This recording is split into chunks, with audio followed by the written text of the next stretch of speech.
There is no shortage of human reforms to keep oneself well and to keep those close to us well.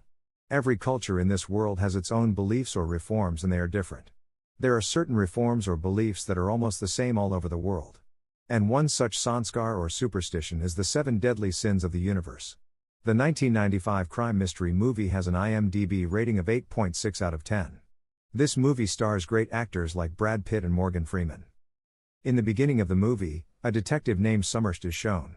He will retire from his job in next 7 days. After some time another detective comes there, whose name is Nails. The next day they both go to investigate a murder.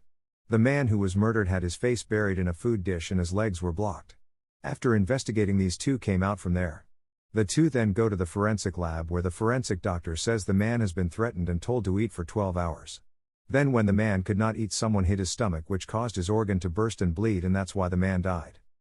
Somerset later tells his boss about the murder, and his boss says that someone might have hated the fat man to kill him like that. Then Somerset says, I will retire in 6 days, so I don't want to investigate this murder. Then Niels says that I will investigate this case, but their boss says to Niels that you have to solve the case of Eli Gold, a famous defense attorney in your city. And Somerset will investigate this murder. Hearing this, Niels gets a little angry and comes out of there. Later, Niels goes to the home of defensive lineman Eli Gould and finds the grid covered in blood. This is shared with Captain Somerset. Somerset goes to the location of his first case for his investigation. There he removed the fridge and found a note. He shows it to his captain, but the captain doesn't understand, so Somerset says it's part of Melton's best novel. Somerset then says that there are 7 deadly sins in this world: overeating, greed, laziness, anger, pride, lust and jealousy. Somerset leaves, saying 5 more such murders are to come. The next day, while Nails is at the office, his wife Tracy calls and wants to speak to Somerset.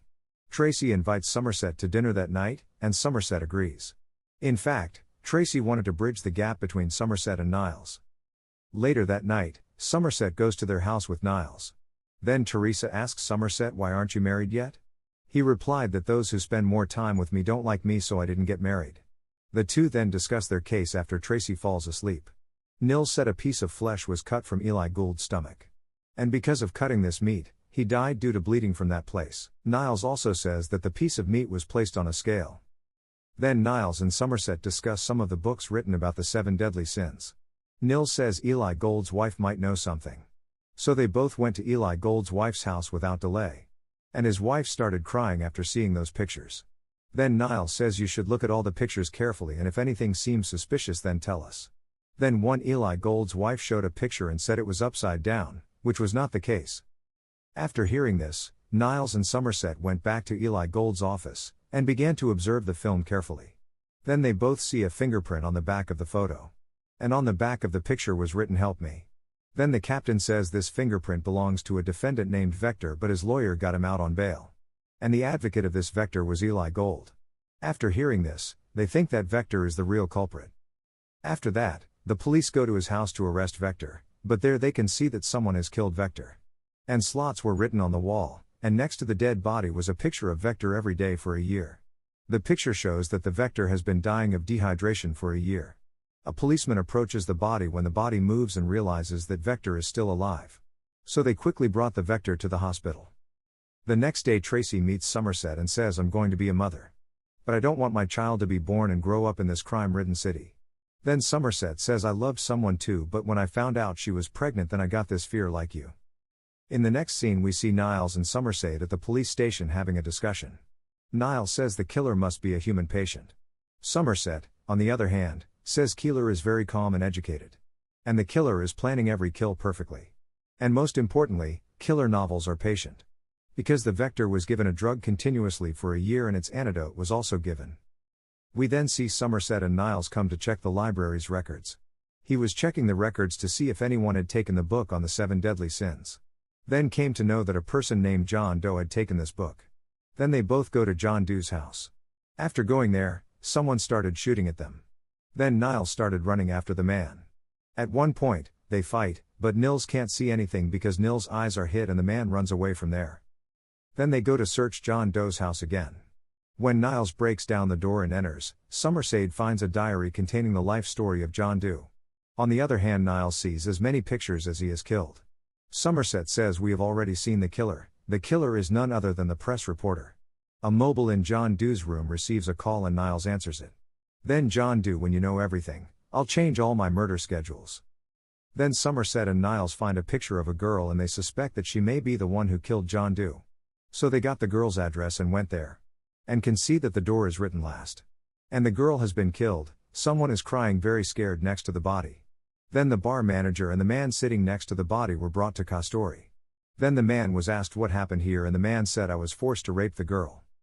The next day John Doe calls the police station and tells about the number 5 murder and gives the address there. Mills and Somerset go to that address and find a girl with her nose cut off. The girl can be seen holding sleeping pills in one hand and a mobile phone in the other hand. After investigating these things, they returned to the police station and found out that Tracy had called. Then a man comes in and starts calling the detective, and Niles turns around to see it's none other than John Doe. He has come to surrender to the police. When the police arrest John Doe says, I want to talk to my lawyer. Later, John Doe talks to his lawyer while Somerset, Niles and the captain watch from outside. The captain says John Doe is a rich, educated and crazy man. Unfortunately, there is no record of John Doe in our database.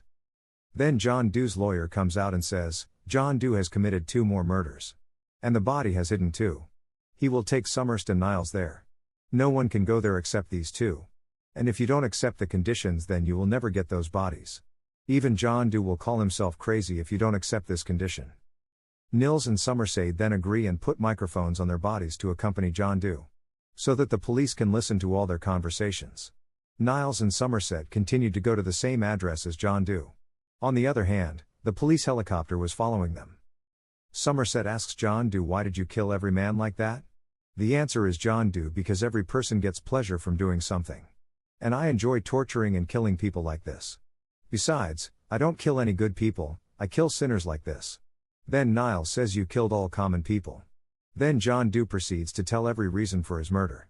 The fat man who ate all the food alone without thinking about anyone else. Then the lawyer, who took bribes from everyone, tortured the poor for the bribe money. In this way every reason keeps telling. Then Somerset sees John Doe laughing and says, how far and what is that place of yours? Then John Doe points to a tall tower and says, that's where we're going. Due to the presence of many towers, the police helicopter cannot enter there. Then a car pulls up in front of Somerset and Niles. So Somerset goes to check on the car and Niles stops John Doe. The driver of the car gives Somerset a box, which he opens and runs towards Niles in a panic, telling him to put the gun down. On the other hand, I killed your wife Tessa by saying John Doe. And I am bringing his head in that box. John Doe also says I was jealous of your wife whose name is Envy. John Doe to Niles says you will kill me now, thereby fulfilling my 7th sin of anger. Somerset Niles then explains that if you kill John Doe, it's your loss. You can start living anew. Then John Doe says the child of your womb is dead too. Hearing this, Niles gets emotional and kills John Doe. Somerset is then seen talking to his captain.